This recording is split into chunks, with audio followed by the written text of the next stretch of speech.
Critique après les investitures, la Tribune écrit « Macky tape le Premier ministre calme ».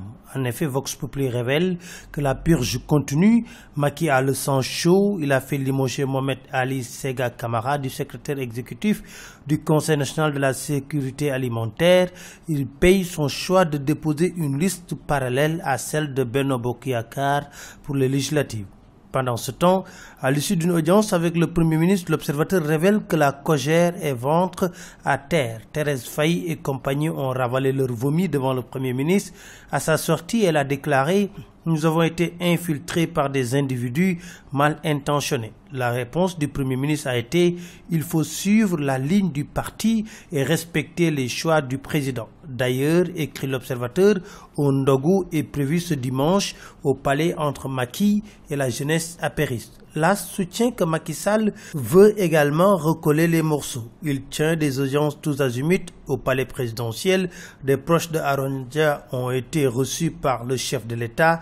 Fait extraordinaire, Macky a nommé Aladji Ba, maire de Mereto, conseiller spécial en pleine audience. L'Observateur nous parle d'une rencontre à haut risque de Macky 2012.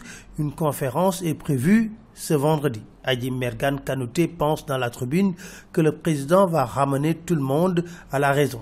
Il a intérêt car Maître Wade bande les muscles et signale son arrivée au Sénégal. Dans la Tribune, il déclare « Je viens pour faire face à Macky Sall et je vais le balayer ». Mais au sein de sa liste, un camp risque de voler en éclats. Enquête nous dit « Le feu couvre chez Pape Diop ». L'AS évoque une fronde et des responsables qui décident de voter contre Pape Diop.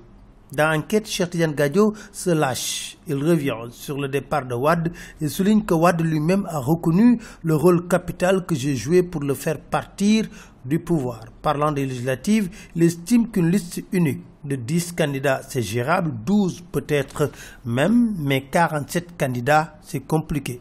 Quelle solution alors? Gadio considère que permettre à quelqu'un de choisir 3, 5 ou 10 bulletins, ça viole le secret du vote. Que faire alors? Bon, Ousmane Ngom propose dans l'AS la dissolution des partis qui n'auront pas de députés.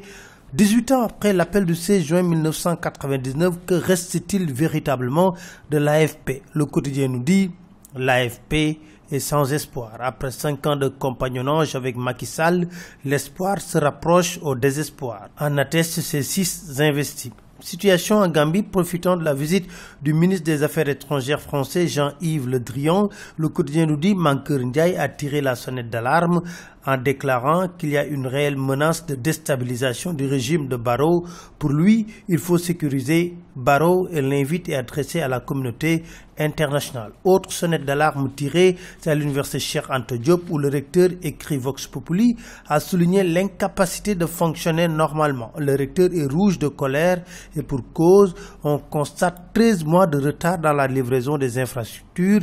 Depuis mai 2016, l'ICAT attend. Le recteur veut constituer les responsabilités. Vox Populi tire également la sonnette d'alarme sur les bouillons des corriges madame, tueurs, silencieux, écrivent nos confrères. Selon nos confrères, les bouillons culinaires favorisent l'impuissance sexuelle, la stérilité, les maladies de Parkinson et d'Alzheimer, les problèmes cardiaques. Ils servent aussi à déboucher des fosses septiques, castrer le bétail, nettoyer les carreaux, lavabos et toilettes.